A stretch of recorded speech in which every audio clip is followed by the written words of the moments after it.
My commission as Secretary of State will terminate at midnight, March the 31st. Secretary of State Rex Tillerson, who's one of President Trump's original cabinet picks, was fired. The two men never had a great relationship. They had policy differences. And there was a sort of a low boil of tension where Tillerson was seen as blocking the hiring and quick confirmation of people the White House wanted to fill State Department ranks.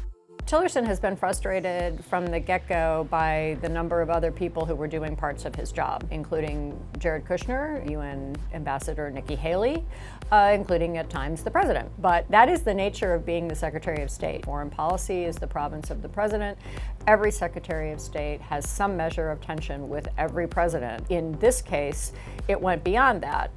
To Tillerson having frustration with not only the president, but a lot of other people who worked for him, and with the whole, some might say, chaotic way that decisions are made and assignments are given in the White House. So Tillerson's main project at the State Department was a big bureaucratic overhaul. Tillerson came in saying that he believed that the State Department budget was too big and that they had too many people, and he wanted to reduce both. It's an open question as to whether the project will continue apace without him. Beyond that, there are a couple of big policy matters that Tillerson was involved in on which the president has disagreed. The first of those is the Iran nuclear deal. The president is pretty widely assumed at this point to have one, if not both, feet out the door on U.S. participation in that deal. As flawed as the deal might be, in Tillerson's view, it was worth maintaining and preserving, and it would have been difficult for Tillerson to go around the world and sell the president's decision to walk away if, in fact, that's what happens in May.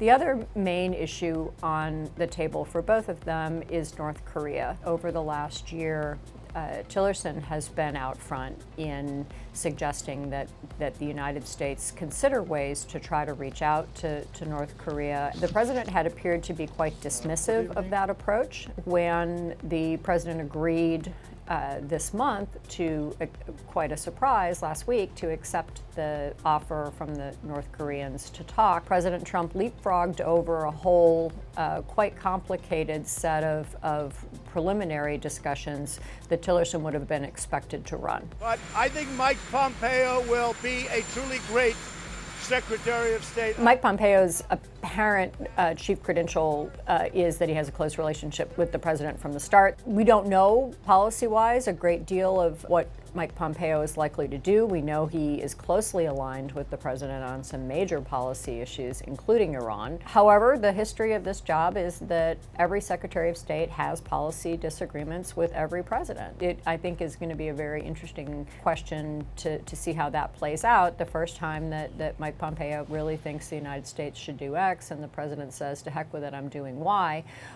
whether their relationship will suffer at all.